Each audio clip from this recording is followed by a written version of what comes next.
Welcome back to the Linen Closet. Whisky Hunter here with you. Thanks again for joining me today. I'm going to talk about a show I went to in 2015 at the WhiskyFest in San Francisco. And if you've ever been to these, or rather if you haven't been to these, you have distillers from all over the world, United States, Japan, Taiwan, Scotland, of course. They're selling their wares. And sometimes the owners show up, like John Glazer, and sometimes they're ambassadors. Well, at this convention I was at, which they're a ton of fun, but I suggest you get a hotel wherever it's at. You don't want to drive after attending one of these. I was at the Bruichladdich booth, and I was talking to the ambassador and some other people that were there about my love of Bruichladdich and the Port Charlotte PC 6, 7 that I really enjoy, my favorite Islas, and a little bit of how I got into Bruichladdich. The ambassador said, so you're a fan, eh? And I go, I'm a big fan. And we were tasting their expressions they had on the table. He says, well, I have something for you. And he went into his briefcase satchel that he had and pulled out a container, which I thought he was giving me a bottle. It looked like 10-year Lottie. Isn't that what that looks like? But this isn't a bottle. In fact, I've never seen this before, and I should have had him sign it, but I wasn't thinking that far ahead. I was so surprised at this. It says, "We believe terror matters." And that's, I believe that's French. It means a sense of place.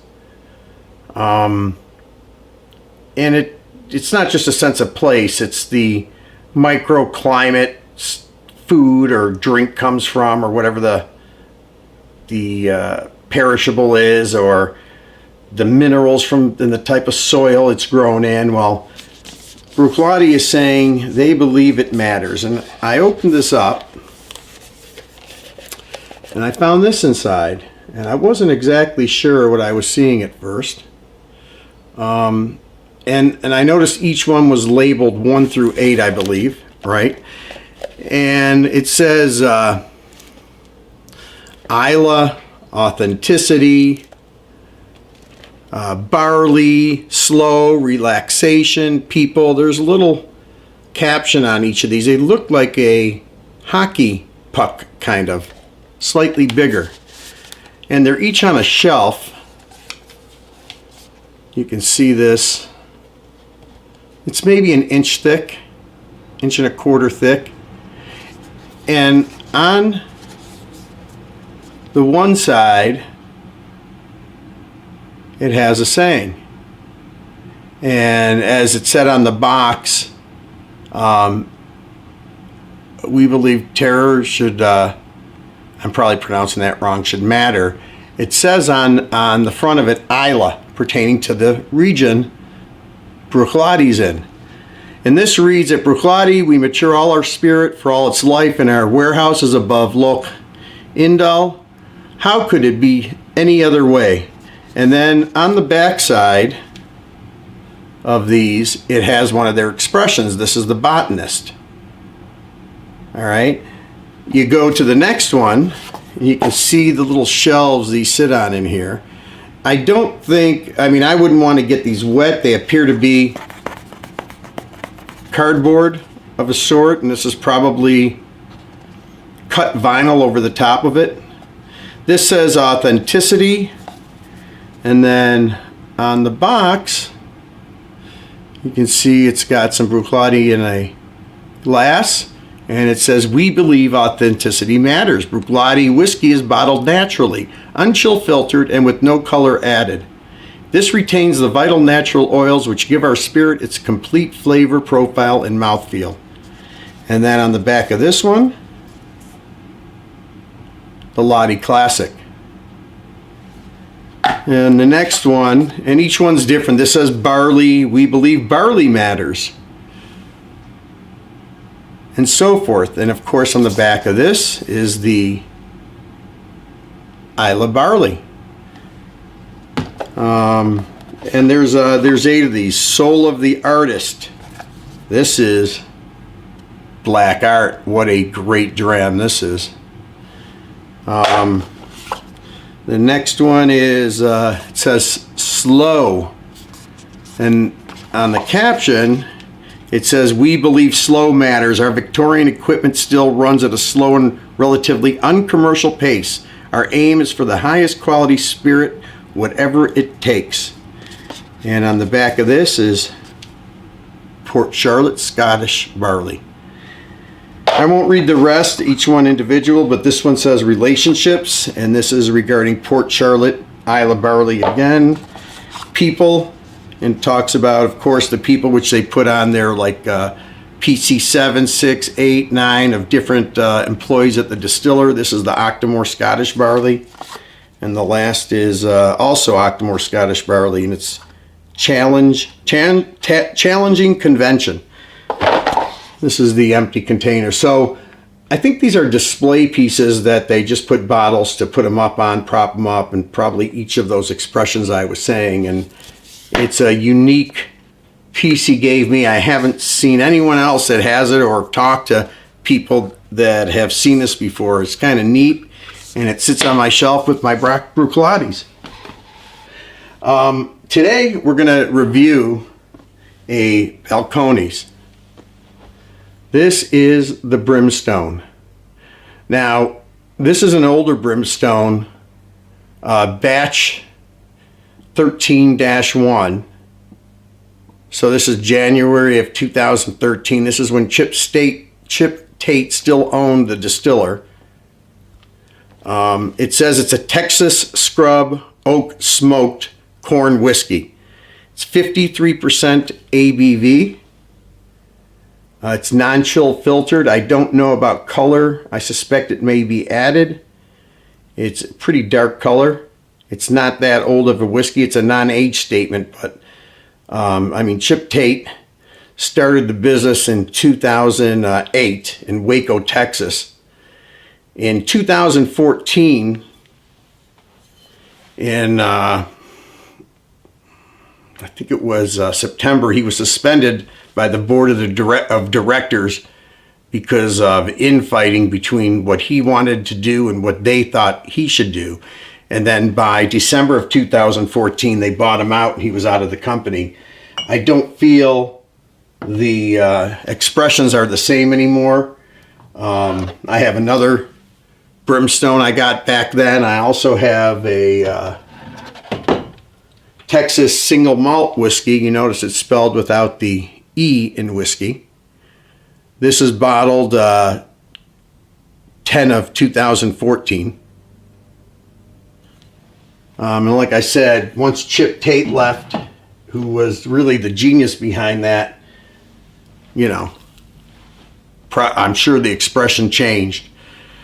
They did win in 2012 from Whiskey Magazine, the American Craft Whiskey of the Year, and specifically for the Brimstone is what that award was for.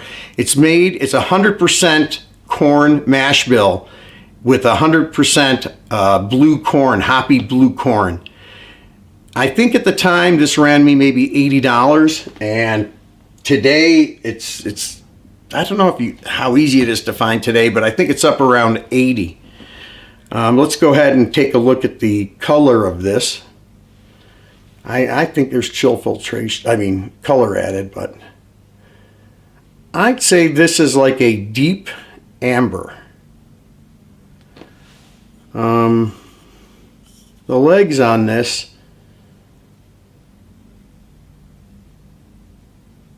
you can see that they're starting to tear up now. They're taking a little bit to form. It's a fairly young whiskey. There they go. They're thin tears. Let's go into the nose. So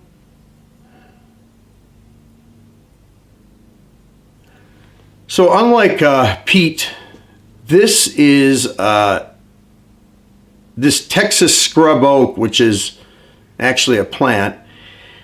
This is infused into the juice before it goes into the aging process, which is a little different than peated whiskeys are made. And the smoke is different than your typical peated whiskey, whether it's a heather kind of peat from a Highland Park or it's a typical Isla peat. There is barbecue, of course. It's somewhat sweet, more like a wet rub, a barbecue wet rub as opposed to a dry rub. There's wood spice.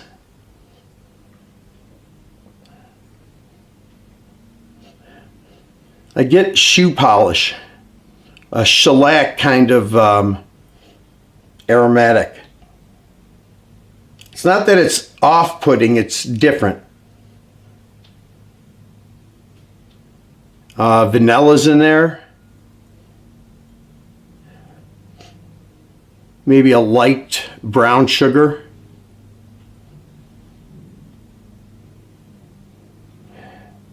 When I nose up towards the top of the glass, I get a honey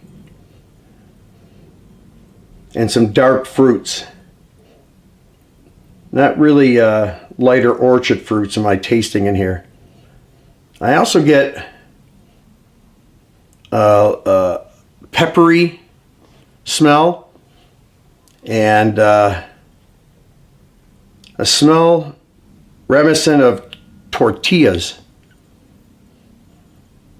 which could just be from the corn mash bill onto the palate.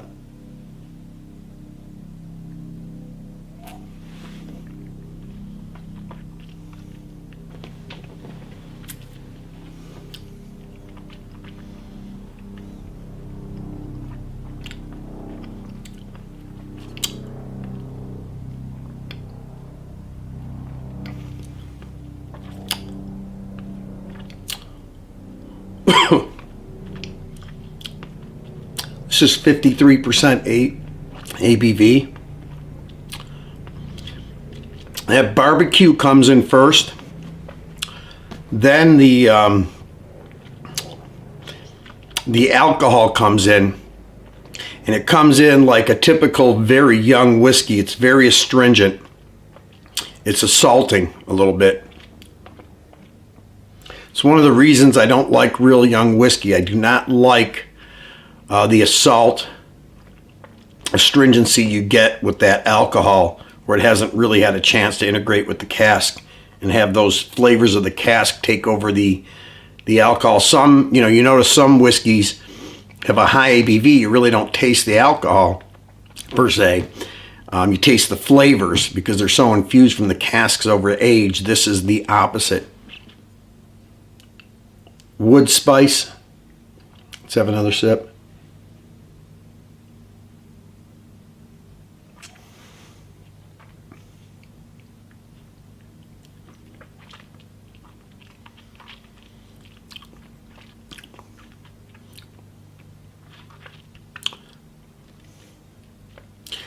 Heavy shellac taste.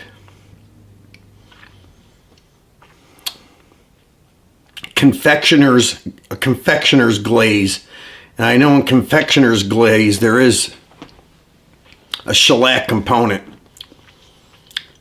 There's pepper. I want to say honey smoked basted ribs. There's still a honeyness to it, even though it's got a bitterness of a young whiskey. Toasted wood, salty. You can taste the corn. Dark cherries. There's a bit of a floral note. I can't. It's just a flowery floral note, and the vanilla's there. Let's test it with a little water with our new water dropper. And one drop should do. See what we get with this. Maybe it'll bring down that alcohol a little. We probably dropped it to about 46, 47 with that drop and the little amount that's left in the glass. You'll notice it's getting cloudy at all. I think it's chill filtered. I think it's colored.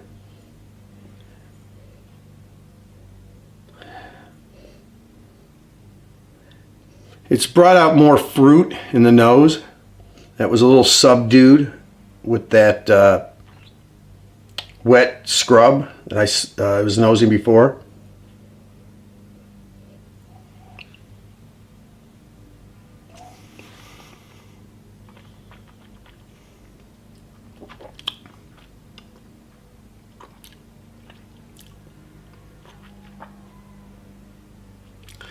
The water definitely helped this quite a bit.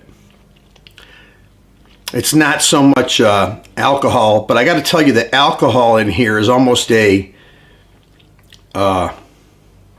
medicinal kind of alcohol taste. Could be why this has been sitting on my shelf a long time and I haven't gone back to it in a while. I didn't remember my tasting notes from the last time of having this.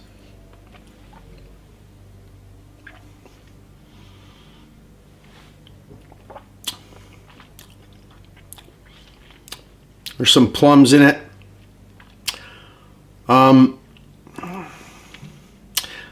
It's okay. It's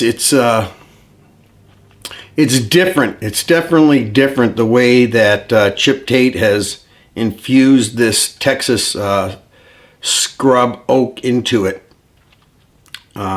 It's a lot different than a typical peat dram. The finish is long.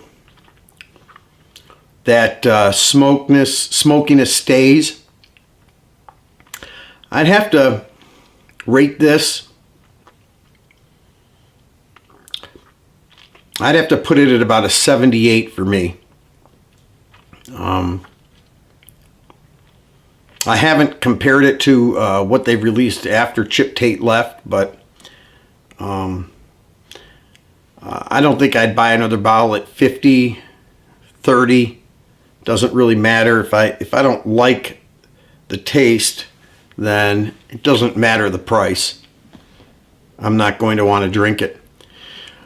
Thanks for joining me. Please subscribe if you like this video and like to see more. Like it if you do, and share with your friends if you think that's something they would like.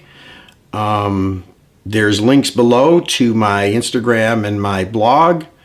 I appreciate you joining me today, and next time we'll have something different to review and another Whiskey Hunted bottle. Thanks again. Take care now.